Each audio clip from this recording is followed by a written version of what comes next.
میں آپ کو لے کے جا رہا ہوں وہاں پہ کنونشن سینٹر. انس ملک نے ہمیں چیپ ان کیا ہے, ان سے ذرا بات کر لیتے ہیں کہ وہاں کیا سما ہے. انس, آپ سنو نیوز کے خصوصی ٹرانسمیشن میں آپ کو خوش آمدید کہتے ہیں. تھینک یو ویری مچ, آپ نے وقت دیا.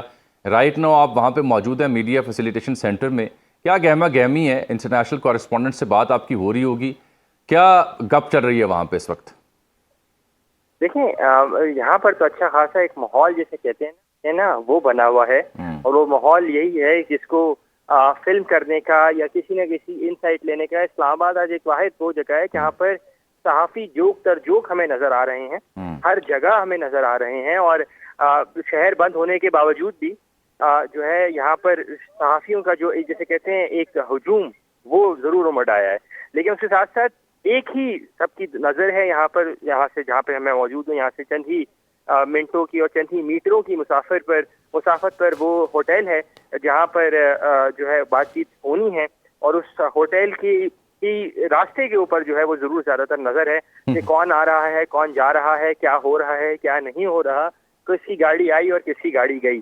اب سے کچھ دیر قبل ہم نے دیکھا کہ چند امریکی صحافی جو ہیں وہ اسی ہوٹل کی جانب گئے ہیں. تو اس کی انڈیکیشن یہ ہے کہ اس سے اخذ یہ کیا جا سکتا ہے کہ شاید بات چیت کا سلسلہ جو ہے وہ شروع ہونے والا ہو, جسی وجہ سے امریکی منتخب چند امریکی صحافی یہ انس آپ یہ اس لیے ٹھیک کہہ رہے ہیں, بالکل آپ کی ٹھیک معلومات ہے. کچھ دیر پہلے سی بی ایس کی جینیفر جیکبز نے اس کی تصدیق کی ہے. پروبیبلی کچھ سلیکٹیو جو جرنلسٹ تھے امریکہ کے, ان کو بلا کے جے ڈی وینس نے مختصر سی گفتگو ان سے کی ہے کہ بڑی کلیئر گائیڈ لائن ہے جو ٹرمپ نے انہیں دے رکھی ہے, اینڈ دے آر ولنگ کہ وہ ایران سے نیگوشیٹ کریں ود اوپن آرم. یہ اس کا جملہ ہے جو اس نے ٹویٹ کیا ہوا ہے. انس, میں آپ سمجھنا یہ چاہ رہا ہوں آپ سے کہ یہ اس بات کی توقع ہے کہ لمبی چلے یہ مذاکراتی نشست, یعنی کافی دیر لگے گی اس کو؟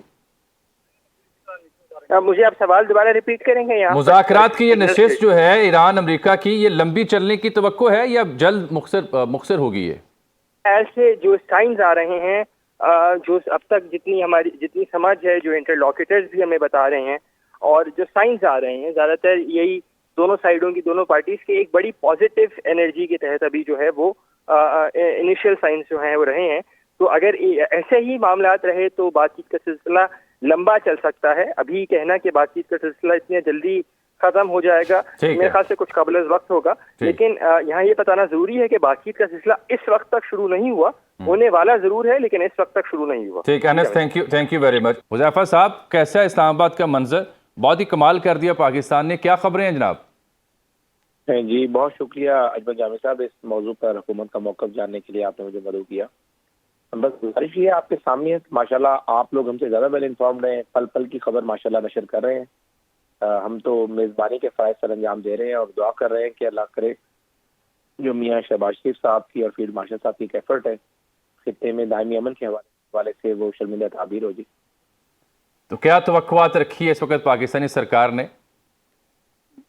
جامی صاحب, جو اگر آپ مجھ سے میرا ذاتی نقطۂ نظر پوچھیں گے اور توقع بھی پوچھیں گے تو وہ دونوں آپس میں ملتی جلتی ہیں, اور مجھے آئی ایم ویری ہوپ فل کہ انشاءاللہ تعالیٰ یہ جو اسلام آباد میں سٹنگ ہونے جا رہی ہے اس کے بڑے مثبت نتائج ہوں گے, اور خاص طور پر مشرق وسطیٰ میں, ایران میں, لبنان میں کمپلیٹ سیز فائر ہوگا, انشاءاللہ امن قائم ہوگا. اور دونوں فریقین, سب سے بڑا معاملہ ہوتا ہے کہ فریق کو میز کے اوپر لے کر آنا. اگر ظاہر ہے امریکہ کے نائب صدر یعنی ہائیسٹ لیول پر 20-22 گھنٹے کی فلائٹ کر کے پاکستان تشریف لائے ہیں, اسی طریقے سے ہمارے ایرانی دوستوں نے بھی مہربانی فرمائی ہے, تو ظاہر ہے کسی بڑے مقصد کے لیے آئے ہیں اور دونوں سائڈ سے میچور قیادت موجود ہے, تو مسئلے کا انشاءاللہ تعالیٰ حل نکل آئے گا. ڈار صاحب کو میں دیکھ رہا ہوں, بڑی کمال ایفرٹس ان کی ہیں ڈسپائٹ دی فیکٹ کہ بازو بھی فریکچر ہوا. تو آپ چونکہ گورنمنٹ میں ہیں, کیبنٹ میں ہیں, کیسے دیکھا آپ نے ڈار صاحب کو ان دنوں میں؟ جی بہت شکریہ آپ کا, آپ نے خود اس چیز کو ماشاءاللہ جو ہے ایکنالج کیا. ڈار صاحب تو اپنی انٹائرنگ ایفرٹس کے حوالے سے ہمیشہ سے مشہور رہے ہیں, جب وزیر خزانہ تھے اور اب وزیر خارجہ.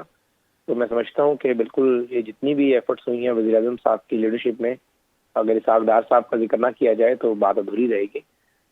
نو ڈاؤٹ اسحاق ڈار صاحب نے بڑی ایفرٹ کی ہے اس صورتحال کو یہاں تک لے کر آنے میں. بہت شکریہ جناب حذیفہ رحمان صاحب.